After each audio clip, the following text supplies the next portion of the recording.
Okay. Well, I'm joined by Roger Lackor, Director of Product Development at Rev, and Mike Bernick, VP of Sales at Rev Fire Group. We're here to discuss the Vector electric fire apparatus. I guess I'll just jump right into it. Roger, you announced the launch of the Vector August of last year, the first fully electric North American style fire apparatus. Why don't you tell us a little bit about it?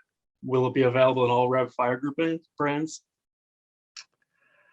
Yeah, sure. So the Vector is our concept of bringing electrification to the fire industry, and we wanted to do so in a package that was familiar to the firefighters already. So it's when we say North American style, it's really taking a diesel apparatus that people are used to today and simply running on electric instead of on diesel.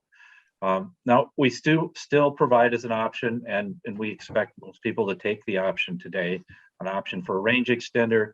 The range extender comes on when the battery level gets down towards the low end of the state of charge. We'll do that automatically so that firefighters can just continue doing whatever they're doing. The truck will keep performing the way it's supposed to without them having to intervene. But we've designed the truck with enough batteries on board that it should be able to operate in an urban environment. I'm going to say all day long, 24/7, with almost everything that an urban fire truck needs to do. You need to get back to the station every once in a while, plug it back in.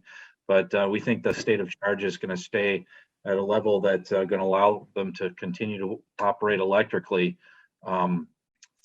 throughout the day, throughout the week. Terrific. Now, you worked with Emergency One to build the Vector. Why don't you tell us a little bit about that partnership, please?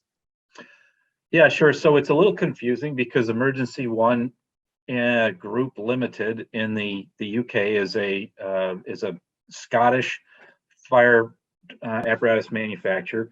They've got the majority of the market here in the UK. I think they're around 80% or so. Mostly they build on European commercial vehicles, but it's a very similar name to our Emergency One in Ocala, Florida. It's just two different companies, but they're two companies that have meshed really well together. We've really been enjoying working with them, and I believe the feeling is mutual.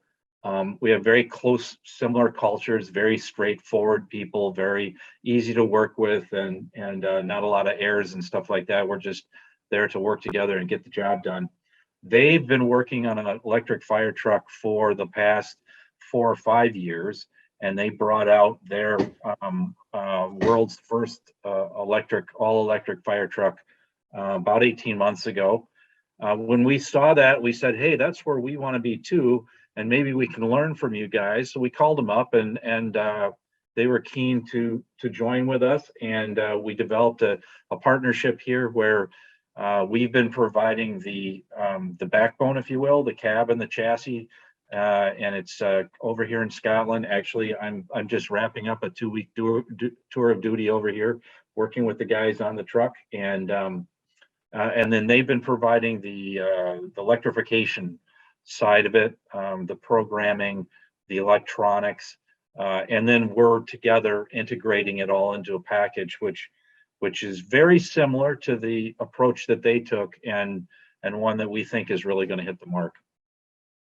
Terrific. Now, what makes a genuine all-electric fire truck? Well, we would define that as a truck that can respond, can get to the scene, get back from the scene, can pump at the scene, do all of those things on all electric, and so that's really what we've developed. Like I said, we do have a range extender on the apparatus as an option, but there is no mechanical connection between any fossil fuel burning device and the pump or the wheels. That's all done on electric. We've got 316 kilowatts of total power on board, and we feel that's going to take care of, like I said, most of the needs for certainly an urban apparatus, suburban apparatus as well. Interesting. Now you've tested the Vector. What are the on-road ranges? Yeah, so that's a good question, and one it's a little bit more complicated to answer. So let me take you down that path. I could tell you that on the highway we think we're going to get between 100 and 120 miles of range. I could tell you that I think in town or in an urban environment we're going to get 160 miles of range, but that's really not telling you the story. So the story is, can you operate this apparatus out of a station in a territory, get to where you need to go, hang out on scene, get back again, and continue to do that. So I think a better description of range would be, when we do simulations, our apparatus is going to be able to leave the station, go out, travel, let's say, which is on average between 2 and 2.5 miles to a scene, sit on scene for 45 minutes, do whether it's an EMS call, a building inspection, a trash fire, whatever it is, be able to sit on scene for say 45 minutes, drive back to the station. If you look at that scenario and call that a run, then the Vector should be able to do 12 to 18 of those back to back without ever charging in between time. Oh, So wow. yeah. So when you figure that's like each one of those is an hour trip, right, out and back and sitting at the scene, you can do a 12-hour shift and still have battery power to spare. Wow, that's interesting. Now, I mean, obviously that's one benefit. What are some other environmental benefits compared to diesel? Yeah, so there's the obvious ones of no emissions, right? So we're when the vehicle's operating, either driving to the scene or on scene, it's not emitting anything out of the tailpipes, and so no greenhouse gas, right? So that's the obvious part of it. I would say, in having experienced it, driven it, pumped it, I'm going to say the more almost the more important part of it from an operational standpoint is the noise, right? So you think about the industry, right? Back years ago, you had Chief Bernasini out in Phoenix, and he was driving at that time this idea of getting the engine out of the cab so that his guys could communicate on the way to the scene, right? And get rid of the noise and all that out of the cab. And to do that, we physically at the time had to move the cab, or the engine physically out of the cab, created the hush. That's what ran in Phoenix for decades, right? Here we have the opportunity not to worry about that.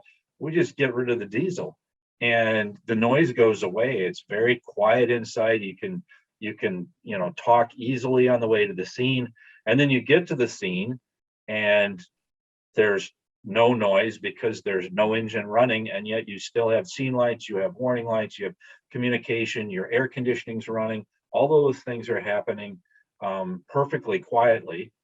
And then when you do need to pump, the pump comes on, and the noisiest part of pumping is going to be the water coming out the end of the hand line. So you got environmental benefits, but then I think as importantly, there's the whole noise pollution part that I think is going to be really significant for operationally for fire departments. Yeah, I agree. I completely agree.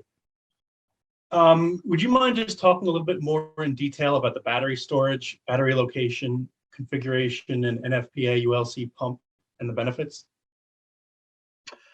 Yeah, sure. If you don't mind me getting a little bit geeky, because I've really enjoyed learning about this stuff, right? So when people talk about lithium batteries, there's a whole range. There's different chemistries, and then there's also different sizes, right? So how do you end up with 316 kilowatts of power on board?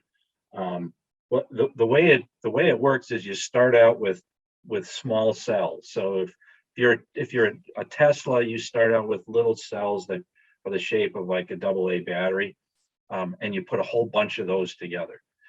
For the Vector, we start out with a pouch, and that pouch is imagine a baggie, a sandwich baggie, and if you were to fill that sandwich baggie with a little bit of water, so maybe it's half an inch thick or something, that's about the size of one of these pouches. And that pouch has on one side of it, it's got lithium. On the other side, it's got a combination of magnesium, cobalt, and nickel. And in between there's a separator. And then you put a couple more of those layers together, and that pouch will put out 3 to 4 volts of power. Then you stack those pouches together into about 8 of them into what they call a brick or a module. And now you've got, say, 15 volts because you run all those in series.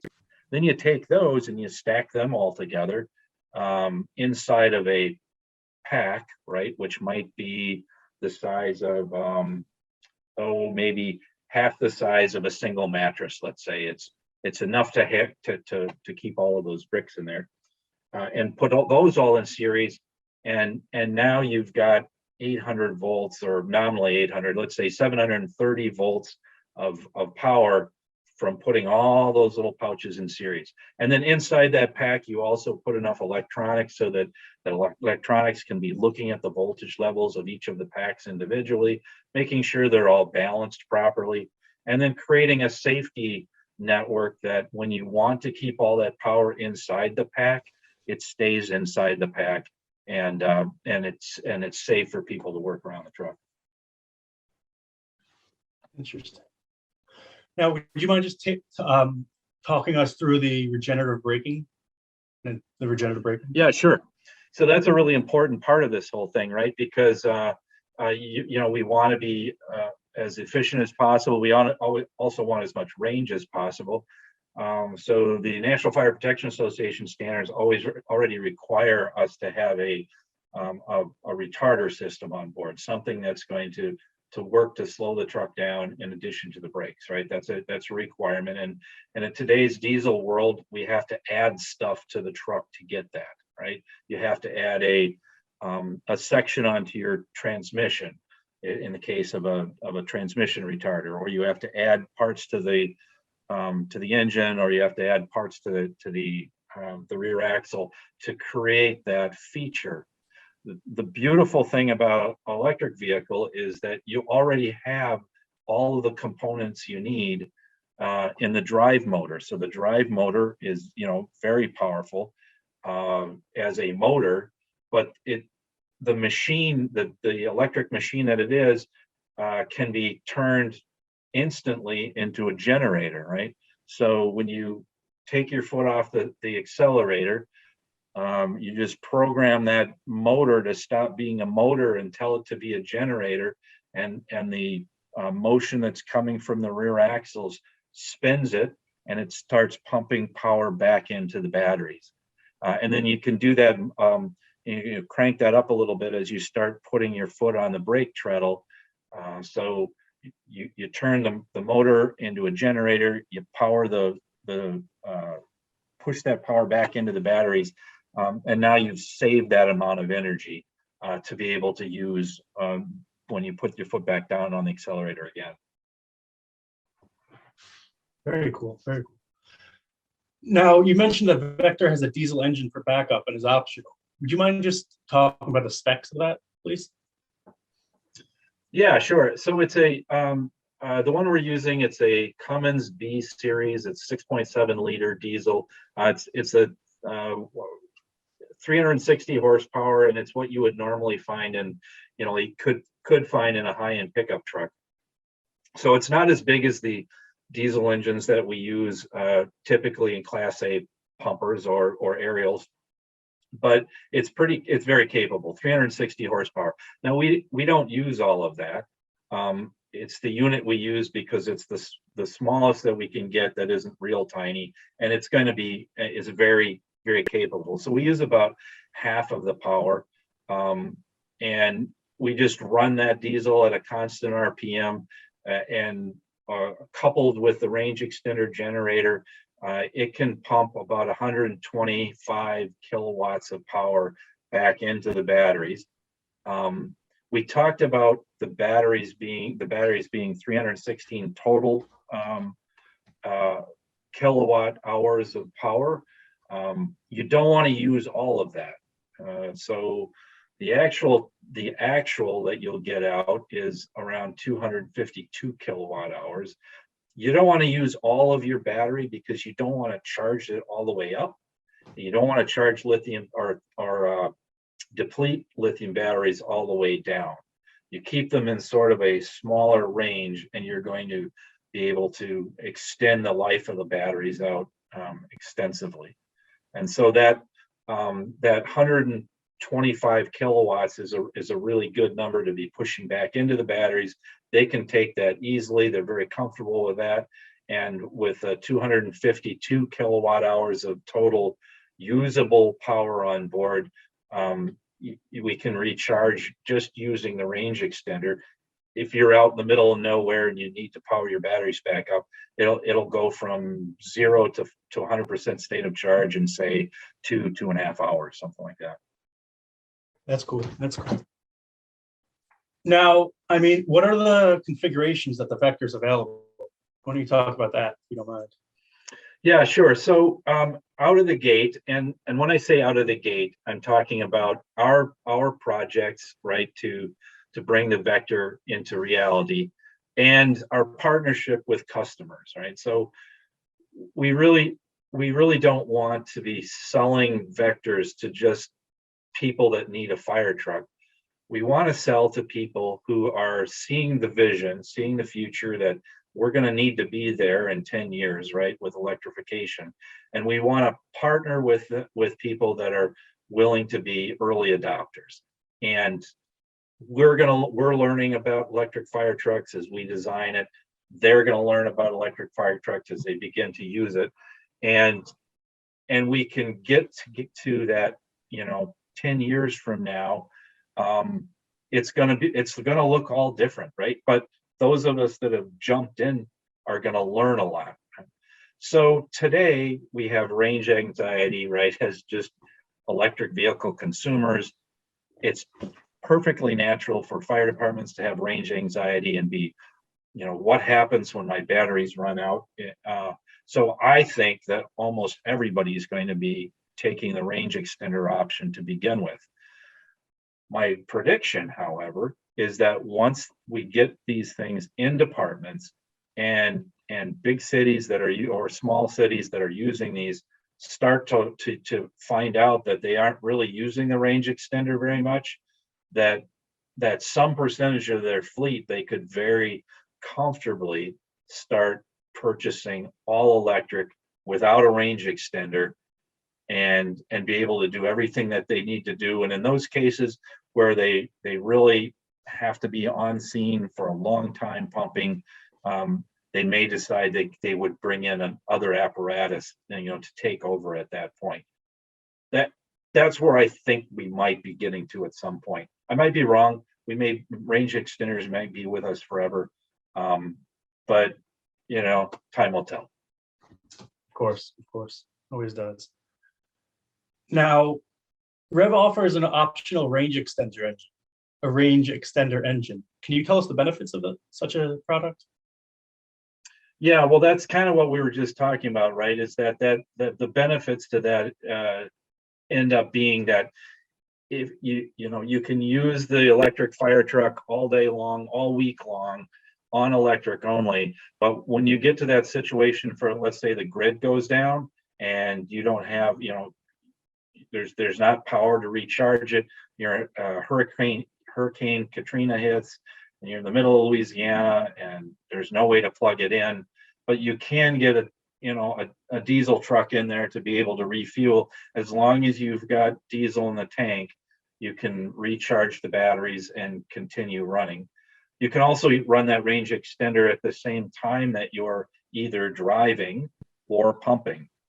So you've got 125 kilowatts of power continuously being supplied to the rest of the truck, which will allow you to pump say 1250 GPM continuously from draft at 150 PSI. And you can just do that forever as long as you keep putting fuel back in the tank. So that's really the advantage, is that it turns this electric vehicle into a device that you can, or a machine that you can count on, whether you have electricity in your fire station or not. Interesting. Now, the first order for a Vector was with Mesa Fire and Medical Department. Can you tell us how the order came about, please?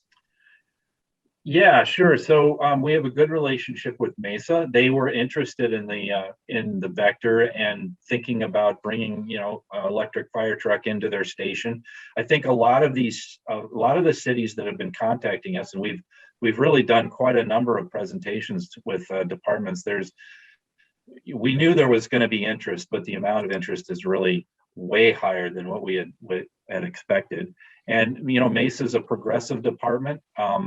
I think their fleet is looking to do electrification other than just fire apparatus. They called us up. We gave them presented the case and explained to them the approaches that we were taking and what they could expect and the things that they got to think about, right, as far as electrifying their station or putting the charger capability required. And apparently they thought it was a good idea. And so we've been working with them ever since. They came in for a pre-construction conference here to Florida in early January. And we're really excited about being able to supply them, the first production unit. Also, very excited because it's a pretty hot climate. And lithium batteries do pretty well in heat, but there are some things that you got to think about as far as making sure that they're cooled when they need to be cooled. So it's going to be a really great test base for us, and we're looking forward to the relationship. Yeah, I don't blame you. I would be too. Now, stemming from that, how is Mesa set up for charging its apparatus? So just about any fire department, I think, out there is going to have to look at their infrastructure and make some changes, right? So Mesa included. Normally a fire station isn't going to be set up for the kind of power that they want to be able to charge an electric fire truck with the speed that will make it practical, right? So there's two kinds of charging out there in the world for electric vehicles today. There's an AC charger, alternating current charger, that's basically coming right off of your home plug, the same kind of power that you get out in your garage. And so you buy a Tesla or a Nissan Leaf and you put a system in, and those are typically alternating current. It's coming out of the wall into your vehicle as AC. There's a charger on board then that turns it into DC, because batteries can only store DC direct current, and so then it goes into the batteries. That's limited by the design of the plugs. It's limited to around 20 kilowatts. So 20 kilowatts, if that's all you're putting into a truck that's got 100 or 250 kilowatts of total power, you can do the math, and that's going to take you like 16 hours of charging, which is not going to be practical for a fire department. So the second type of charging you have is called DC fast charging, and the plug is a CSS1 plug. It's got the capability of putting much higher amounts of power in. And so you're talking of 120 kilowatts to 150 kilowatts at a time, and that's what fire stations really need to have. So to run a 120 kilowatt fast charger, you need 480 volt 3-phase service, which is not common for a fire station. So again, early adopters have to say, I'm going to pay I'm going to pay more for the truck to begin with. I'm also going to have to update my station, because if I don't do those together, they're not going to have a good experience. And so we, for instance, have a very strong partner that can come in, look at the fire station's utility situation as it stands, talk to the utility company itself, work out those details, and then bring in that infrastructure that's necessary to make the fire truck perform. And one last thing on this. Like, what does a fire department need to consider to have a Vector in their fleet? If there's one piece of advice you could give them, what would it be? I think.